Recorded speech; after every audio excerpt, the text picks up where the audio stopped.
What's up, everybody? It's Danny from the Constitution State here today. I hope everybody's having a good day.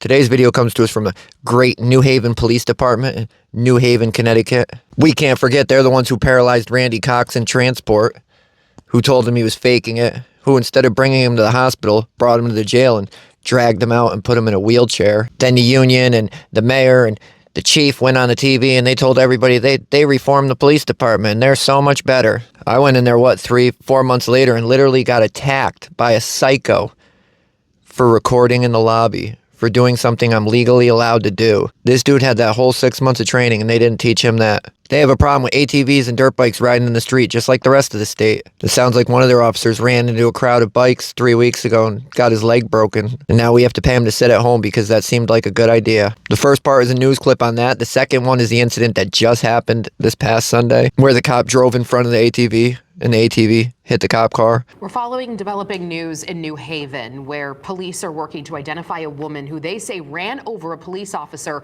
with an ATV and broke his leg. Yeah, so let's break down what we know at this point. This says police were working on an ATV task force detail, this near Ferry and Peck Streets. Fox 61's Julia LeBlanc joining us now live from where the incident all happened Sunday afternoon. Julia, you've been digging for answers. What have you learned? Hi, good evening to you both. Yeah, this all happened near this street corner at around 2:30 in the afternoon on Sunday. That is when a police officer was trying to stop a group of about 40 people illegally riding ATVs and dirt bikes all over this street and all over the sidewalks. My message to the ATV riders is don't do it in New Haven or the greater New Haven area because we're all working together. New Haven's police chief, Carl Jacobson, sending a message to people riding illegal vehicles on city streets. This as one of his officers recovers from surgery after being injured while trying to stop this behavior happening right here Sunday afternoon. The officer was out in the Fairhaven area looking to find some ATVs. He actually spots some.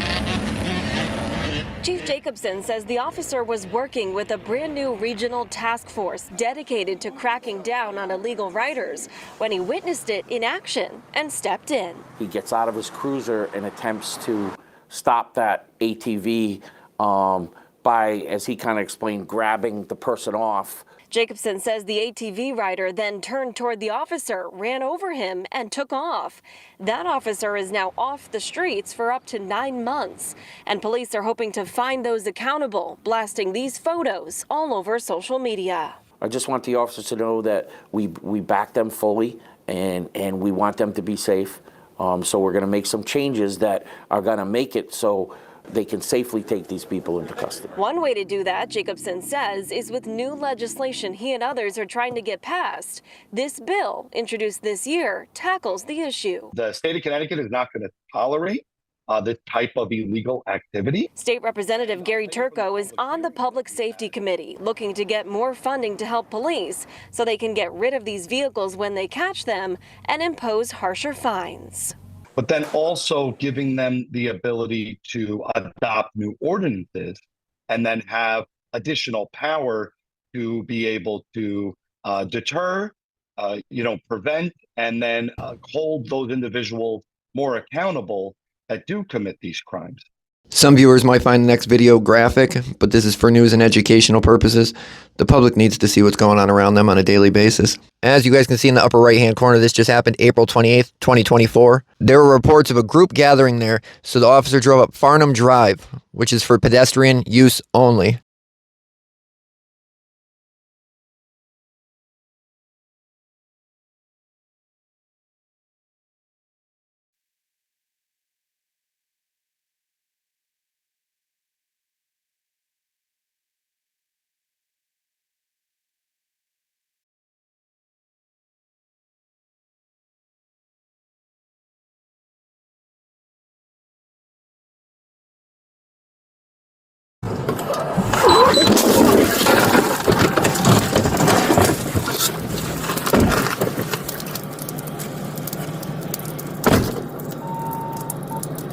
U-153.